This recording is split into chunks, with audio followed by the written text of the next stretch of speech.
respect for you. Oh, is that the end of my story? I have others.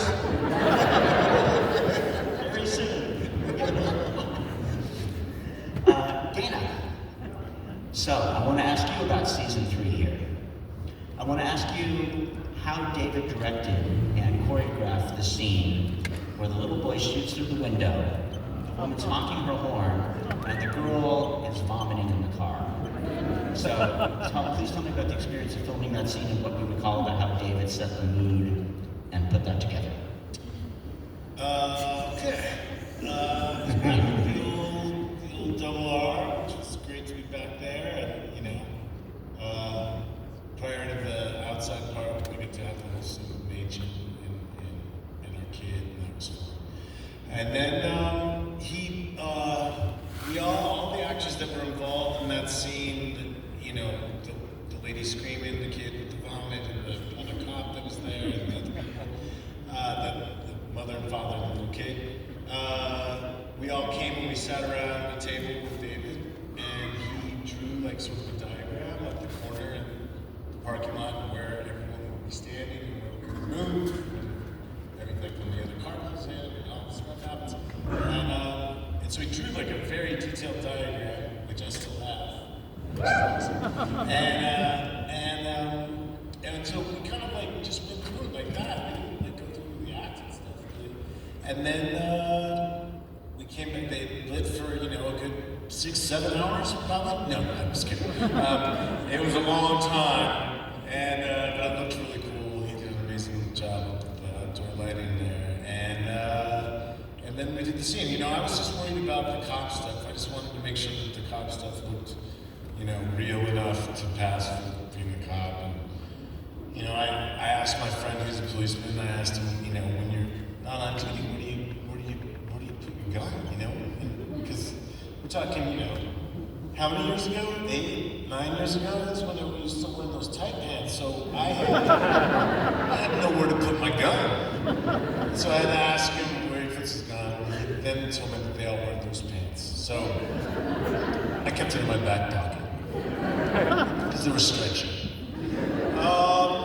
That's, I think, all I got about it. It was strange. I don't know what happened in that scene. I don't know why that girl was vomiting. I don't know. I just remember, really being concerned that I looked authentic enough as a policeman. That was my pick. Question for Dana. Kimmy, please. So when you were first starting back on the return, and you were a cop now, and you walked in. This is a lecture demo moment. Could you show us how you walked and what David Lynch said when you walked? As Bobby. We've been doing this tour for a while, and this became like a thing.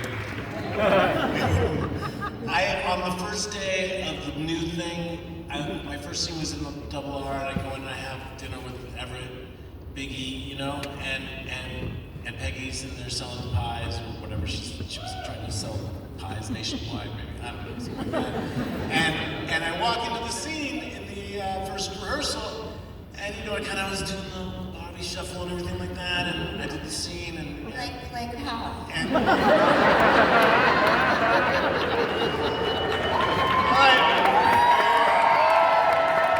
is my last show before LA, so you guys will get me. This is my favorite thing, watching you walk in the show. It's one of my favorite I things. don't remember what I did. That's the thing, is I was just some stupid kid. So anyway, I just kind of like this, Now,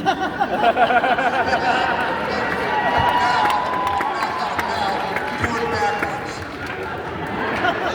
Only for Ray.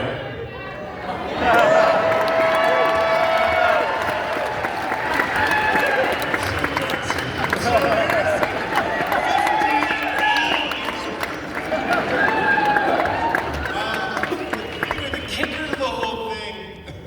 Kicker to the whole. So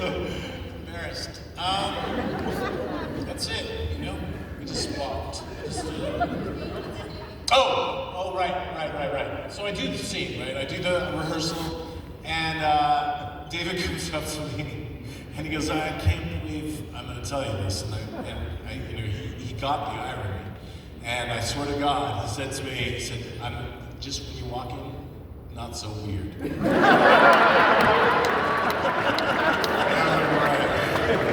I got it. So now, it's here for you guys.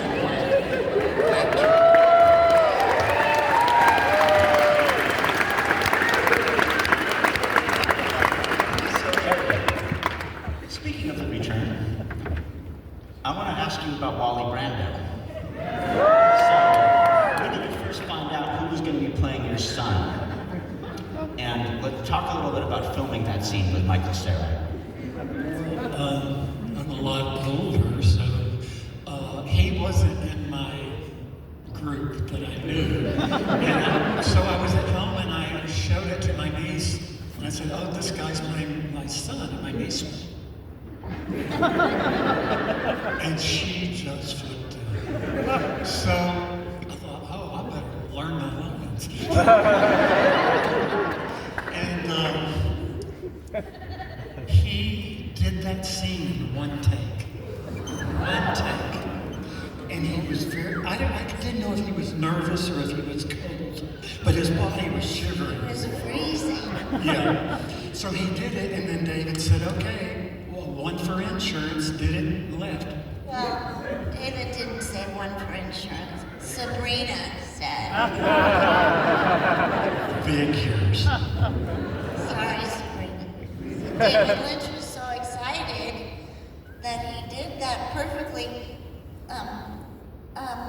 and he was ready to move on after just the one take, and let's go. No, stop. We have to have one for insurance. So I actually did 1.5 more, but Michael Cera, I think, was in shock because he was expecting to do it 55 times, like with other directors who are so insecure.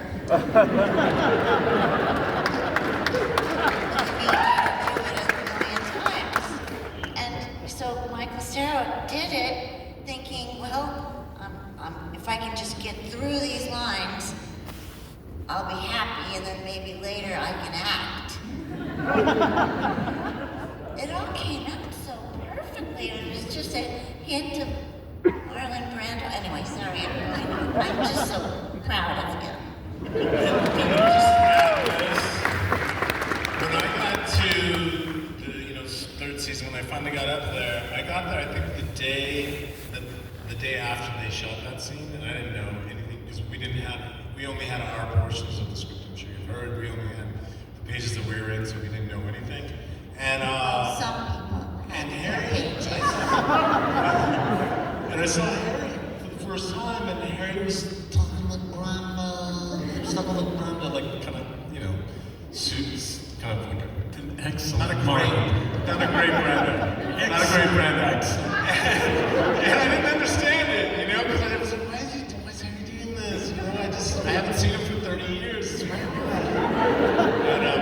And then I said, I understood. Just a tidbit. Absolutely. Alex, that was awesome. So, Kimmy, when did you first find out that you were going to be the one to shoot Mr. C? Let's talk a little bit about that. And Harry, same question to you after Kimmy's done. Well, I came in, David Lynch called me to the set, and I was standing there, and he walked up to me with a gun, and he said, "Lucy, have you ever shot a gun before?" And I said, "No, not a real gun." And he paused for a second. I think he was wondering what that meant. But he said, "Have you ever held a gun before?" I said, "No, not a real gun." And he just skipped over all of that. Handed me the gun, and he said, "This has blanks in it. I want you to aim over there and shoot." And I did. I don't scene, was Kyle there? I just practiced and it was a rehearsal, but I was the only, anyway, it was awful. The gun went like that. I went flying backward.